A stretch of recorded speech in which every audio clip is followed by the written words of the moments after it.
वफाकी बजट 2025-26 तनख्वाहदार तबके और मुख्तलिफ शुबों के लिए मुमकिन रिलीफ। आने वाले माली साल 2025-26 के वफाकी बजट में हुकूमत तनख्वाहदार तबके को बड़ा रिलीफ देने की तैयारी कर रही है, जिसके लिए वजीर आजम की खुसूसी हिदायत पर काम जारी है। इस बजट में इनकम टैक्स की शरह में कमी, सरकारी मुलाजमीन की तनख्वाहों में इजाफा और पैदावारी और तामीराती सनतों समेत छोटे किसानों के लिए भी खुसूसी इक़दामात तजवीज़ किए गए हैं।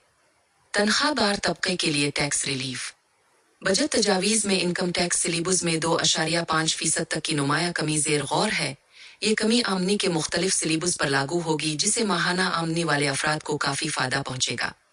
1 लाख रुपए माहाना आमदनी मौजूदा 5% टैक्स शरह को कम करके 2.5% करने की तजवीज़ है। इसका मतलब है कि पहले जहां माहाना 5,000 रुपए टैक्स लगता था, अब वो कम होकर 2,500 रुपए रह जाएगा। 1,83,000 रुपए माहाना आमदनी। इस आमदनी स्लिप पर टैक्स की शरह 15% से कम होकर 12.5% होने का इम्कान है। इससे टैक्स बोझ में 2.5% की कमी आएगी। 2,67,000 रुपए माहाना आमदनी।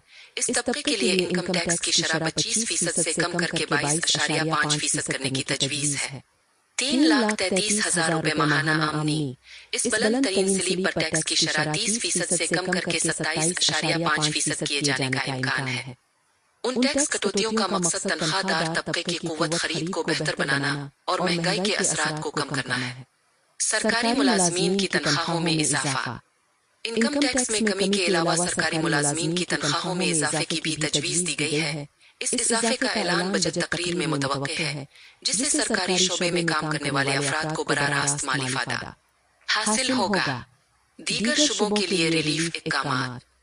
तनख्वाहदार तबके के अलावा हुकूमत मईशत के दीगर अहम शुबों को भी सहारा देने के लिए रिलीफ इक़दामात की मनसूबाबंदी कर रही है। छोटे किसान। हुकूमत छोटे किसानों के लिए खुसूसी कर्ज स्कीमें शुरू करने और पैदावारी लागत में कमी लाने के लिए इक़दामात कर रही है। ये इक़दामात ज़री शोबे की तरक्की और किसानों की माली हालत को बेहतर बनाने में मददगार साबित होंगे। पैदावारी और तामीराती सनत।